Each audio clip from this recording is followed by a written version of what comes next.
کرتا ہوں کہ آپ سب دوست خیریت و عافیت سے ہوں گے۔ اللہ پاک سے دعا ہے کہ اللہ پاک آپ سب کے تمام جائز خواہشات کو پوری فرمائے، آمین۔ بسم اللہ الرحمن الرحیم۔ ایک یہودی نے اپنے بیٹے کو کہا، جاؤ سودا لے آؤ۔ یہ سن کر وہ باہر نکل گیا۔ وہ چلا جا رہا تھا کہ اس کی نظر نبی کریم صلی اللہ علیہ وسلم پر پڑی، اور نبی کریم صلی اللہ علیہ وسلم نے بھی اس لڑکے کو دیکھا۔ نہ جانے اس کے بعد اس لڑکے کو کیا ہوا، وہ وہیں بیٹھ گیا اور پھر وہ وہیں بیٹھا رہ گیا۔ کافی دیر ہو گئی تھی، مغرب کی نماز ہو گئی، تب جا کر لڑکا واپس گیا۔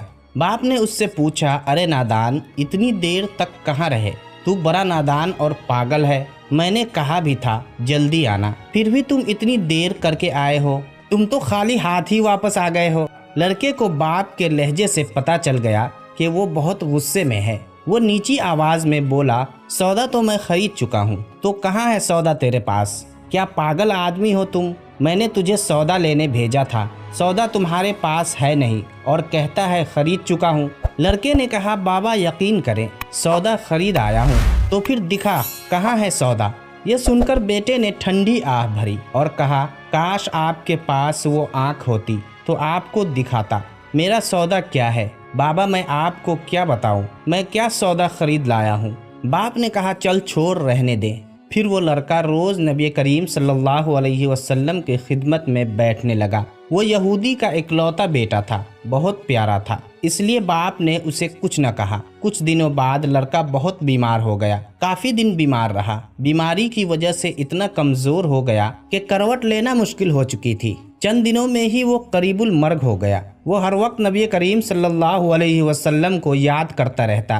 یہ دیکھ کر یہودی بہت پریشان ہو گیا تھا۔ ایک دن وہ کچھ سوچ کر بھاگا بھاگا نبی کریم صلی اللہ علیہ وسلم کی بارگاہ میں گیا اور بولا، میں آپ کے پاس آیا ہوں، آپ تو جانتے ہی ہیں میں یہودی ہوں، مجھے آپ کی باتوں پر ذرہ بھر بھی یقین نہیں، مگر میرا لڑکا آپ کو دل دے گیا ہے اور اس وقت وہ قریب المرگ ہے، آپ کو رات دن یاد کرتا رہتا ہے۔ کیا ممکن ہے کہ آپ اپنے اس دشمن کے گھر آ کر اپنے عاشق کو ایک نظر دیکھنا پسند کریں؟ کیا اس کی یہ آرزو پوری ہو جائے گی کہ وہ مرنے سے پہلے آپ کا دیدار کر لے؟ وہ کسی اور چیز کی آرزو نہیں کر رہا۔ یہ سن کر نبی کریم صلی اللہ علیہ وسلم نے اپنے اصحاب کی طرف رخ فرما کر ارشاد فرمایا، ابو بکر اٹھو، عمر اٹھو، علی چلو، عثمان آؤ، باقی بھی جو سب ہیں چلے۔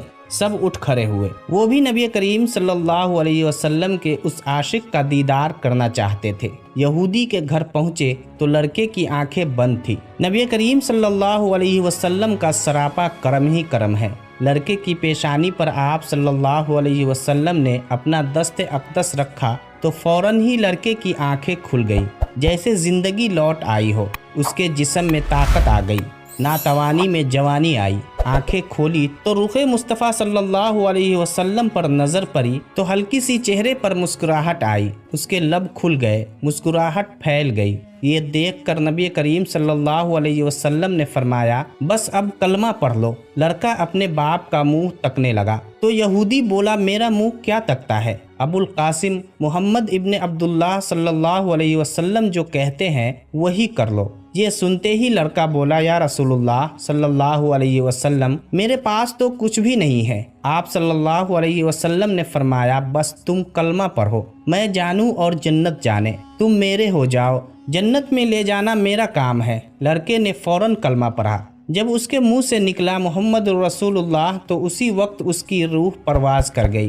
کلمے کا نور اندر گیا، آنکھیں بند ہوئی، لب خاموش ہوئے۔ یہ دیکھ کر اس لڑکے کا باپ بولا، محمد صلی اللہ علیہ وسلم، میں اور آپ دونوں مخالف ہیں، اس لیے یہ لڑکا اب میرا نہیں رہا، اب یہ اسلام کی مقدس امانت ہے۔ کاشانہ نبوت صلی اللہ علیہ وسلم سے اس کا جنازہ اٹھے تب بھی اس کی عزت ہے، لے جائیں اسے۔ یہ سن کر آپ صلی اللہ علیہ وسلم نے فرمایا، صدیق اٹھاؤ، عمر اٹھاؤ، عثمان آگے بڑھو، بلال آؤ تو صحیح، علی چلو دو کندھا، سب اٹھاؤ اسے۔ صحابہ کرام نے نبی کریم صلی اللہ علیہ وسلم کے اس فرمان پر لبیک کہا اور اس لڑکے کی میت کو اپنے کندھوں پر اٹھا لیا۔ نبی کریم صلی اللہ علیہ وسلم جب یہودی کے گھر سے نکلے تو یہ فرماتے جا رہے تھے اس اللہ کا شکر ہے جس نے میرے صدقے سے اس بندے کو بخش دیا، اس اللہ کا شکر ہے جس نے میرے صدقے سے اس بندے کو بخش دیا۔ اللہ اکبر! کیا مقام ہوگا اس عاشق کی میت کا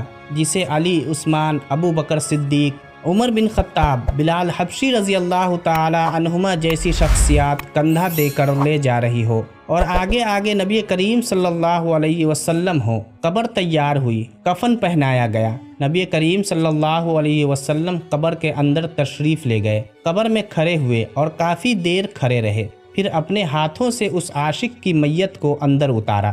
آپ صلی اللہ علیہ وسلم قبر کے اندر پنجوں کے بل چل رہے تھے، مکمل پاؤں مبارک نہیں رکھ رہے تھے۔ کافی دیر کے بعد آپ صلی اللہ علیہ وسلم قبر سے باہر آئے تو رخ انور پر تھوڑی زردی چھائی تھی، تھکن محسوس ہو رہی تھی۔ یہ دیکھ کر صحابہ کرام نے پوچھا، یا رسول اللہ، یہ کیا ماجرا ہے؟ پہلے تو یہ بتائیے آپ نے قبر میں پاؤں مبارک مکمل کیوں نہیں رکھا؟ آپ پنجوں کے بل کیوں چل رہے تھے؟ سن کر نبی کریم صلی اللہ علیہ وسلم نے فرمایا، قبر کے اندر بے پناہ فرشتے آئے ہوئے تھے، اس لیے مجھے جہاں جگہ ملتی تھی میں پنجہ وہی رکھتا تھا، پاؤں رکھنے کی جگہ نہیں تھی۔ میں نہیں چاہتا تھا کہ کسی فرشتے کے پاؤں پر میرا پاؤں آ جائے۔ پھر صحابہ کرام نے پوچھا، آپ قبر کے اندر کیوں گئے؟ ہمیں کہتے، ہم چلے جاتے۔ یہ سن کر نبی کریم صلی اللہ علیہ وسلم نے فرمایا، میں نے اس لڑکے سے کہا تھا نا، میں تیری قبر کو جنت بناؤں گا، تو اب اس کی قبر کو جنت بنانے قبر کے اندر چلا گیا تھا۔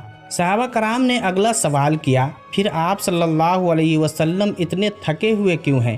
نبی کریم صلی اللہ علیہ وسلم نے جواب میں ارشاد فرمایا، تھکا اس لیے ہوں کہ فرشتے اور حوریں اس عاشق کے دیدار کے لیے آ رہے تھے اور میرے بدن سے لگ لگ کر گزر رہے تھے، اسی وجہ سے تھک گیا ہوں۔ سب صحابہ کرام اس عاشق کی قسمت پر عش عش کر اٹھے۔ اللہ پاک سے دعا ہے کہ اللہ پاک ہمیں بھی سچا عاشق رسول بنائے اور قبر میں حضور نبی کریم صلی اللہ علیہ وسلم کا دیدار نصیب فرمائے۔ قیامت کے دن حضور نبی کریم صلی اللہ علیہ وسلم کے ہاتھوں جام کوثر نصیب فرمائے۔ ناظرین، امید کرتا ہوں کہ آج کی یہ ویڈیو آپ سب کو پسند آئی ہوگی۔ جزاک اللہ خیرہ۔